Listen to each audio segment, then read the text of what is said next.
Statue, a befitting tribute to an amazing pioneering woman. A woman who broke records, a lone female flyer, who flew a flight that stirred the heart of the world. Yet this is all that stands, that remains of me, Amy Johnson. Nice to meet you. Lovely. Wonderful. So, I'd like you all to come take a closer look. Nobody bothers to look at this statue anymore. Come on. See the inscription that nobody bothers to read? May her fame live on. Because I was very famous back in the 1930s. Does anybody know where famous airwomen are born? Anybody? Any ideas? No? I was born on St. George's Road, Hull, obviously, 1903. From there we moved onwards and upwards. We moved to the Boulevard. Surely we got someone from the Boulevard? Yes? Brilliant. And then onwards to Park Avenue. Now we must have people from Park Avenue. I personally live on Park Avenue. So my house was full of strong women. There were 4 of us all together and my poor father. My father took himself off to British Columbia for an adventure as a prospector. Maybe that's where the wanderlust comes from. My desire for adventure, my want to spread my wings. But flying? Well, it took some time to get to the air. Love came first, as it must. Hands, my hands. He still has my letters. Hundreds of letters. Yet, though Hans has my letters, he didn't want to keep me. He found another woman. Typical, you men are predictable creatures. But still, flying came first. The first time I ever went up into the air. A 5-shilling pleasure trip for the experience. Oh, I wish we'd done some stunts and loop-de-loop.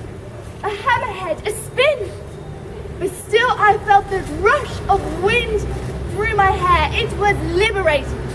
And I felt free. So a year later, I moved to London. I joined the Aeroplane Club. I saved up money from my job as a legal secretary to take flying lessons. And in no time at all, I had my pilot's license. But I so desperately wanted to be around aeroplanes. So I gave up the office work and became a mechanic. Who would have thought it, a female mechanic? I am a pioneer, that is clear. I was the first female ground engineer. I like my first. So, I decided that I was going to fly from England to Australia to break that record. But I needed money. So much money was needed. Where was I to find hundreds of pounds? After months and months of weary searching, 2 kind gentlemen put their hands together to help me out. My father and Lord Wakefield. Their kindness can never be repaid. So now, the rush is on. I have to get petrol, oil supplies, tools, kit, map. And of course, my Jason. My beautiful Jason, my bottle green Jason, my second-hand Jason, my leg. So there we are. It is the 5th of May and Jason is waiting for me at the Croydon Aerodrome. Where should we go today? Vienna? Will I be able to see this city of dreams? No. My job is flying this time, not sightseeing. And now we're in a storm in Baghdad. And the plane is shaking terribly and I'm really rather frightened. But still, we go on. And now we're in India. But poor Jason, he crashes nose first into a ditch in the middle of a field. It took 10 men and myself 2 whole days and nights to put poor Jason together again. It was then that our dreams of breaking the record were dashed. But still, when we saw Australia, we shouted with joy. Such a welcome we could not believe. So, break the record. 19 days. But I was still the first solo female flyer to do that journey. And I achieved something much, much greater.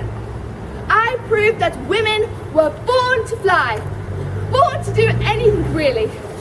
And I became very, very famous. A household name overnight. Telegraphs of congratulations from queens, kings, prime ministers and presidents.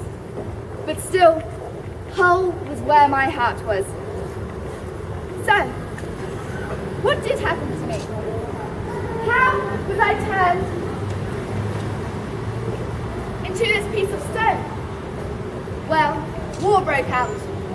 And as a nation at war, I did what every woman and man in their right mind could do. I rolled up my sleeves and offered my assistance. I joined the Air Transport Auxiliary.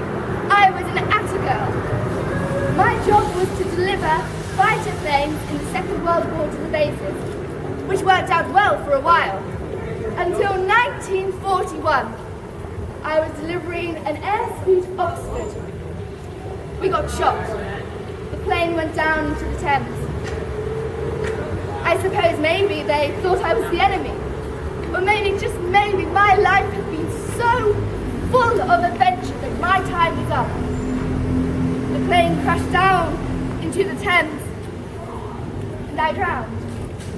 5th of January 1941. They found my bag, but my body was never recovered. So this. What is this? Who is this? Who am I? What does this represent? An amazing, pioneering woman, a woman who broke many, many records, who flew a flight that stirred the world, a woman like no other. So next time you walk past this statue and read the inscription that nobody bothers to read anymore, may her fame live on. Have a think, look into the sky, dream your own dreams. Ignore those people that don't believe in you, that doubt you, that would rather you didn't bother. Pause. Think about our heroes, our pioneers. Those that had faith even though they had no idea where they were going. Because there is an art to flying, you see.